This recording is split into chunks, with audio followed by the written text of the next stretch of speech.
Well, we've been planning this video for a few days now, but Joe Hart has finally signed a loan for West Ham United from Manchester City.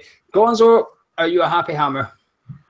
Yeah, I think it's a decent signing. I think with this one, you almost got to separate the player from the man himself. And I think the man himself, Mark Noble alluded to the fact that he could do with some help.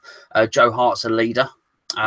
He's a strong individual. He's an Englishman as well. I think it's good to have a large English contingent. I think he's a good organizer of the defence. And from that standpoint, he's an excellent signing. We have to wonder what Joe Hart we're getting. Joe Hart of the past 2 seasons is not the greatest keeper in the world, and I would imagine Jack Butland is probably knocking on the door to take his place in terms of the best keeper in England. However, his form before that, he was absolutely outstanding. If we can get anything like the player from 2 years ago that was at Man City, then we have a very, very good goalkeeper on our hands. Yeah, I have to agree. I mean, I wasn't keen on the permanent move when it became linked to quote at 20 million. I don't think he was a £20 million upgrade on what we got, but I certainly think he is a upgrade, and a loan deal is a no-brainer, really. We get to test him out for a season, see if he's good, if he fits in, and if he does, if he is back to the Joe Hart we saw at Manchester City, then we can activate the deal, which is supposed to be around about a £10 million fee at the end of the season. We activate that and we get ourselves a top Premier League quality keeper who's settled in at West Ham, a bit like Lanzini, we did with Lanzini, for £10 million, which is cheap now. It'll be even cheaper in a year's time. Are you concerned at how long this one dragged on for Gonzo, or is that just the way transfers are these days? No, we don't seem to be able to get these deals done quickly, but I'll take us doing the deal slowly from over not being able to do the deals at all. So if the negotiations were quite difficult, if what was happening, as we hear, and we can only go by the rumour, that Man City wanted to insert quite a big loan fee, and initially I wanted a buyout clause of 25 million, and actually that time that we've waited has been spent getting them to pay over half his wages, getting no loan fee, and getting them to drop the buy price to 10 million. Then it has been time well spent. So I don't mind that at all. Yeah, I think it can be frustrating from a fan's point of view. And I think all it takes is 2 or 3 fans on social media to get irritated, and other people start getting irritated, and it's a sort of a domino effect, really.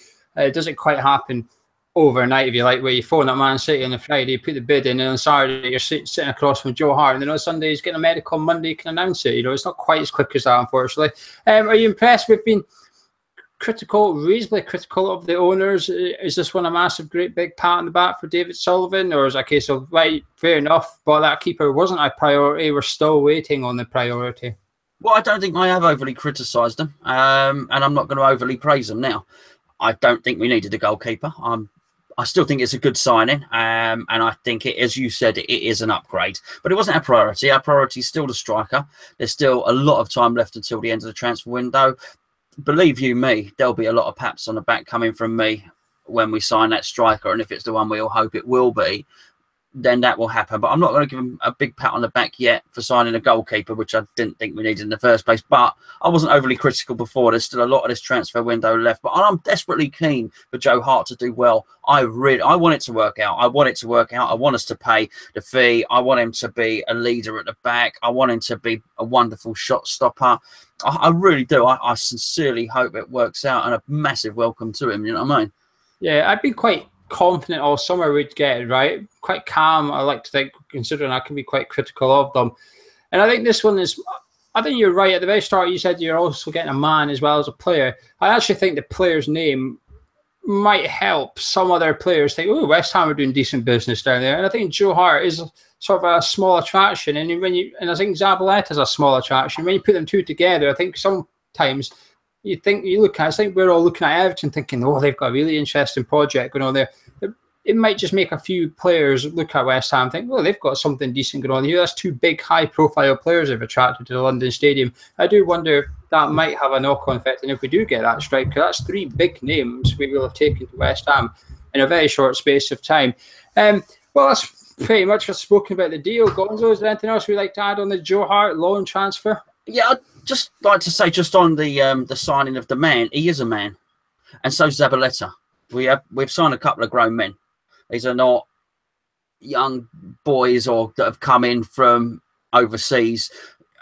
These are people that are established Premier League players that are leaders and that are going to have a positive influence, we hope, on the team, but definitely without any shadow of doubt on the training ground and in that training ground canteen and everywhere that the players go.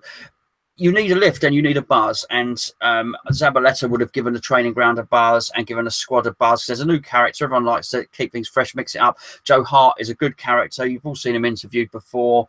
He's quite funny. He's quite lucid in the way he speaks, and he's got quite a sort of just quite a good personality about him. I just think that will rub off really, really well. I totally understood what Noble meant when he said he needed some help on. There's a lot of quiet players in that team, and I just think this will really help to have a couple of grown men in there.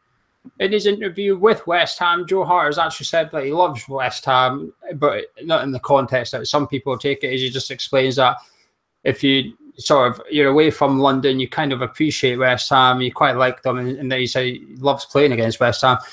He's actually mentioned that he's looking forward to playing at London Stadium. He's specifically mentioned he's spoken to Bilic and he's really looking forward to playing under Bilic, and he thinks he's a fantastic manager.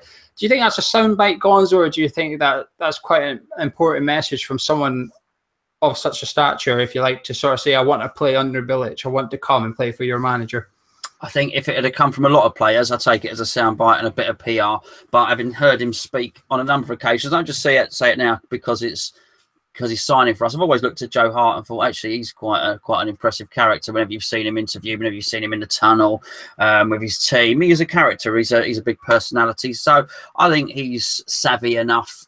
If he says he wants to play under Bilic and he quite admires West Ham as a club, I'll take that at face value. Unlike the fella that just signed for Chelsea from Monaco, what's his name, Bakayoko? Yeah, he signed and said, yeah, I'm joining my childhood club. Yeah, right, mate. Yeah, right, you are. Blimey. Yeah. So the other thing about Joe's interview on the official site, he says he's spoken to Bilic, etc. And then because he's pre-Bilic, I think wherever he's discussed with Bilic, I think he obviously buys into what Bilic is trying to do, etc., etc. Just a quick one then. Which keeper do you think is going to go? We spoke about it on a couple of videos, but everybody watches those videos. So which keeper do you think we might see depart? They both played the friendly on Monday, so we didn't get any clues there. I could say one, but it's just going to be a guess. It will be pure guesswork. One of them will go. Obviously, no one wants to be number 3, and one of them will be number 3. So, don't know, mate. I honestly don't know. I'll just be guessing.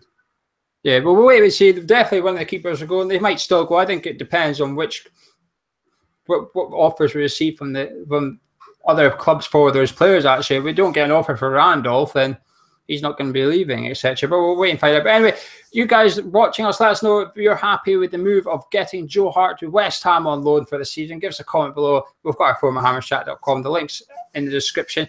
Also, subscribe if you're new. Like if you've enjoyed the video. But most of all, let us know what you think. That's been Gonzo. I've been Gio. We'll be back later on this week having a more in-depth discussion about all the other transfer gossip, including that striker, Mr. Hernandez. Will he be a Hammer next season? Make sure you tune in for that one.